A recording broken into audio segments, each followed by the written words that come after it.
নির্বাচন কমিশন যেভাবে নির্বাচন করে বাংলাদেশে ঠিক সেভাবে নির্বাচন করবে, আইন কিংবা বেআইনি বিষয় না। স্বতন্ত্র যারা নির্বাচন করেছে স্বতন্ত্রই নির্বাচন করেছে, দলীয় কোনো প্রতীক নিয়ে নির্বাচন করে অবশ্যই যে যার মতো করে নির্বাচন করছে সবার অধিকার আছে। প্রভাব বিস্তার করার কোনো সুযোগ নেই, প্রভাব বিস্তার করার কোনো সুযোগ নেই। নির্বাচন কমিশনের যে সিস্টেম আছে সেটার মধ্যে কিন্তু নির্বাচন হবে। আওয়ামী লীগের তরফ থেকে সেটিও এক ধরনের বেআইনি হুঁশিয়ারি কিনা, কিংবা আসলে পারিবারিক পরিচয়ে দ্রুত রাজনীতিতে এগিয়ে যাওয়া যায় সেই সুযোগ আসলে রাজনীতিবিদরা নিতে চাচ্ছেন কিনা? না, আমি একটু বলি, এখানে রাজ্জাকিব অনেক কথা বলেছেন, আইনি বেআইনির বিষয় না। দলের যখন আমি শৃঙ্খলা ভঙ্গের বিষয় থাকবে তখন দলের মতো করে সিদ্ধান্ত নেবে, এবং দল কাকে নির্বাচন নমিনেশন জন্য উৎসাহিত করবেন, কাকে নিরুৎসাহিত করবেন, একান্তই দলের বিষয়। এটা দলের অবশ্য অধিকার আছে। আর আরেকটা হলো পারিবারিক পরিবেশে প্রভাবিত করে কিনা।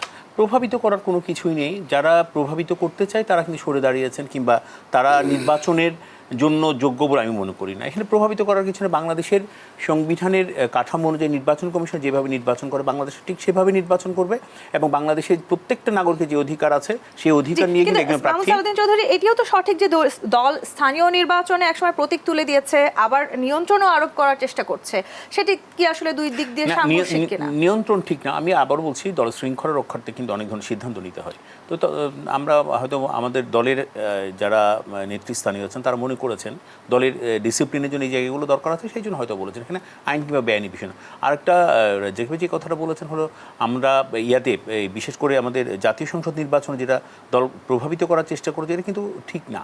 দলের বাইরে গিয়ে যারা নির্বাচন করে এখন তো তাদের বিষয়, যে কোনো মানুষ নির্বাচন করতে পারবে, যে কোনো মানুষ, যে কোনো নাগরিক। শাস্তি দিতে দেখি তাদেরকে দলে টেনে নেওয়া হয়েছে।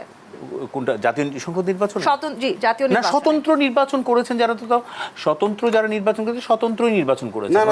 দলীয় কোনো প্রতীক নিয়ে নির্বাচন করেন না। আমি বলি দলীয় পদ থাকতে পারে, কিন্তু স্বতন্ত্র নির্বাচন করেছেন, স্বতন্ত্রভাবেই কিন্তু উনি নির্বাচিত হয়ে এসেছেন। এবং আমি একটু বলি, উনি কিন্তু নৌকার প্রার্থী না। উপজেলা নির্বাচন হলো স্থানীয় একটা নির্বাচন। আমরা হয়তো দল মনে করেছেন হয়তো আমরা প্রতীকটা তুলে দিলাম, এবার যে যার মতো করে নির্বাচন করুক। অবশ্যই যে যার মতো করে নির্বাচন করছেন সবার অধিকার আছে। সেখানে আবার নিয়ন্ত্রণ আরোপ করা, নিয়ন্ত্রণ বলতে দলের শৃঙ্খলা রক্ষার্থে কোথাও যদি মনে করে যে দল ক্ষতিগ্রস্ত হচ্ছে, সংগঠন ক্ষতিগ্রস্ত হচ্ছে, কিংবা কোনোভাবে কেউ একটা বলুন যে যদি কোনো প্রভাবিত করার চেষ্টা করে থাকে, ওই জন্য হয়তো বা দল মনে করেছেন এই ধরনের ডিসিপ্লিনের মধ্যে এক ধরনের প্রভাব বিস্তার হবে কিনা, তারা ক্ষমা পেয়ে যাবে দলীয় সিদ্ধান্তের বাইরে গেলেও। প্রভাব বিস্তার করার কোনো সুযোগ নেই। নির্বাচন কমিশনের যে সিস্টেম আছে সেটার মধ্যে কিন্তু নির্বাচন হবে।